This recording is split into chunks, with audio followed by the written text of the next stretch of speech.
man, look, let me pull up another video and get you on the next evaluation, because I always have some videos that I think will be very useful to the conversation. You said picking a man, right?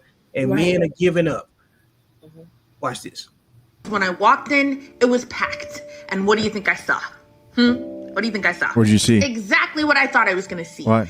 80 women sitting alone. No men in sight. None. I saw so many Black women try to solve a problem in dating by starting to host events in person, trying to create third spaces to facilitate dating like offline. And you know what would happen every single time? The men were not signing up. They would be selling tickets to speed dating, and they would always end up with men's tickets on sale.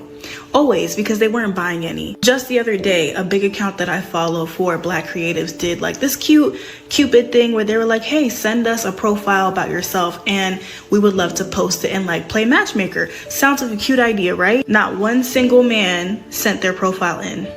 And mind you, this is an account that has well over 100,000 followers. It's just time to stop. It's time to stop. They have made it very loud and clear that they do not singles event, and here's why I think we're doomed to be single for the rest of our lives. That was a bit dramatic, but let me tell my story. So I went to singles night at Union Church's Charlotte campus. Now, I don't go to that church, but I started following Pastor Stephen since he was a guest pastor at my church earlier this month. And when I found out that he was writing a book on dating and relationships, I was interested because, listen, your girl could use some divine intervention in that area. But I'll be honest, I didn't want to go at first. I figured it's a Christian singles event. There's going to be 11 women there and like 2 men. Plus, they were advertising it as a conversation that you wouldn't expect to have at church. And I thought, I've heard enough of those modern dating and relationship podcasts. I don't need to hear any more, especially not with a biblical spin. Instead of having meaningful conversations about finding and building Christ-centered relationships, we just left the event, right? So I think we were just saying that we think that we've actually hit rock bottom. No, it was actually. We think we've actually hit rock bottom, and I think we were either punked, catfished, like or it felt like a sick joke. And my spirit, while I was there, my spirit told me, no mas, por favor. I am not going to no more of these. Okay, that rhymed. Period. I'm not going to anymore, and here's why. So that singles event was cool because they actually had a mix and mingle session at the end where they put us in a very cool atmosphere for people to talk and meet with each other. Although there was like 3 men there and 300 women, I loved the fact that they did that. I thought that was really cool. But my thing is, you go to one single event, you go to them all. They got the same message, and I'm going to tell y'all what they be saying so that you can know ahead of time. If you feel like you're called to go, go. If you feel like the Lord is telling you to go, go. If you've never been, go. If you want to mix and mingle with other single people, go. But let me tell you, this is going to be the singles conference starter pack. I'm going to tell you what you're going to get. Okay? I'm going to get hate for this, but whatever. I approached a Black man this week at like a dating event, and he was not interested in me, and that by itself is like not a great story, right? I tried to shoot my shot, he was not interested, I moved on. But immediately after I walked away from this man, he went up to a group of 5 white women and he introduced himself to all of them. And then I kind of observed out of like the corner of my eye for the rest of the evening, this man was only going up and talking to different white women. Later that night, another very attractive Black man came in, the exact same thing, only talked to the white women that were in the room. There were maybe 6 or 7 Black women throughout, and I could tell. I would look over at the Black women occasionally, they would be looking, we would all be observing the same thing. We're all thinking the same thing, right? And as someone who has reviewed a bunch of different like dating events, I have seen this play out so many times where you walk into a room, the Black women are looking for other Black men, and the Black men are not looking for Black women. Unless the host of the event is like a Black person or a person of color. And as much as I say that I am going to start dating outside my race, my mind, whenever I walk into like...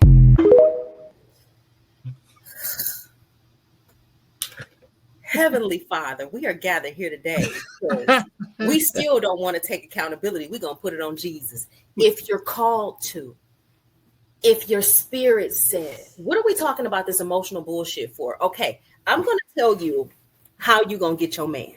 And I usually do not do this, but I'm going to give it to you, okay? I'm gonna put you up on the solo. Please do. And then when you get to that point, I'm gonna throw up a question for the hot seat for this particular set of videos, and I'm gonna let you cook. All right? Okay. Stop going to single events. Don't go to no more single events. Don't go. I don't care who hosting it. I don't care if the church is hosting it or what. I caution women against going to these events for various reasons. But the number one reason I'll give you is because women talk too motherfucking much. And we have already poisoned the well. We've told men we want our soft life. We want you to retire us. We want to do all of these different things. So now that the man has the playbook, because we told them, right? So many different women have told them. They have the playbook. They know exactly how to pretend. They know who to fake it and be. And I just did an entire day of content for my group. How to avoid the nice guy. Because women who go to these things are easily duped and very game goofy. They don't know how to set choosing signals. So the next step is to go the fuck outside in your real life. In your real life. You meet men everywhere. That's one of the questions that I've always gotten. Where do you meet high quality men? Everywhere. I could go to Publix right now and come out. The men would just be falling all over themselves. And I tell them, I have to tell men all the time, there's nothing wrong with you, but I have a husband and I wouldn't trade him for $1 million. I love this man. So I'm shooting men down. Go outside, and don't go outside looking crazy. Go outside dressed. Get dressed to run your errands. Get dressed to go outside. Feel yourself. Feel happy. Men are attracted to happy women. But if you here at the place and you studying the look to see what he do, you're judging a man and you don't even fucking know. You sound like a blast to be around. You sound like a blast. I need us to start thinking about that. Number one, stop talking so much. When you meet a man, ask him open-ended questions. Don't lead him into the answer. Don't tell him what he gonna do because I need to be dated. He's taking note of that. He'll get the pussy and then he'll leave you alone just to stick it to you. Stop telling him so much. Go outside and be pleasing. Listen for the answers that you're getting. And when you hear something that's off, when you see the red flags, stop decorating with the motherfuckers. Just because you can convert a man who was a street dude. I know all these women have this idea in their mind of this reformed street guy turned deacon. I need you to turn off Tyler Perry and really get practical about finding a man. If you want a certain type of man, the first question you need to ask yourself is, what does that man want? If you were a fisher woman or a huntress, I would tell you to study your prey. You need to know where they are. You need to know what they need. You need to know what they want. You need to know what they're looking for and stop challenging them. If they say that I need you to be a certain size, weight, shape, height, sound a certain way, smell a certain way, it's not up to you to argue with that. If you don't think you can show up like that, then that's not the man that you want. But knowing what the fish that you wants is key. Number two, go to the right fucking places. I would not be at the catfish pond hoping to snag a marlin. I'm going to go where the sport fish are if I want to sport fish. But what I'm not going to do is look at the catfish and say, oh, you just not good enough because you just the catfish and you're the problem when I'm standing in the wrong spot. Number three, do not go to church looking for no man. The men not in there. The men are not in there. And if you find one in there, trust me, he's getting more ass than the pews. And I'm telling you this, just real. This is real. This is girl talk here. Pretend that there are no men listening. I'm giving you the advice that a big sister should have given you. Stop complaining about the options and move the fuck around. Because I promise you, there are men out here. They're not wrapped up in this social media stuff. They're not doing no 50-50 stuff. My husband don't even have social media, but he barely on it. He not thinking about no 50-50 conversation. When I asked him what he expected me to bring to the table, this man told me manners. He said table manners. That's it. It's not that difficult. It's not because I'm so special. I know what my fish wants.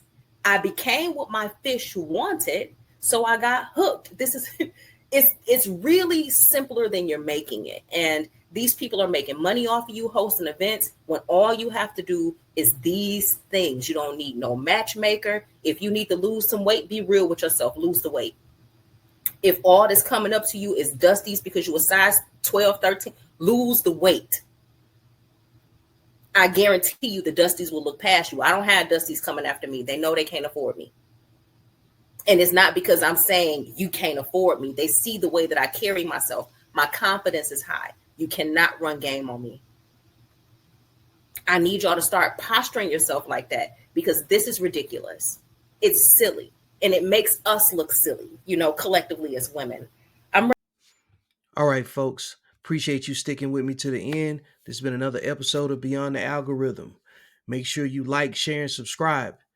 Go get the book.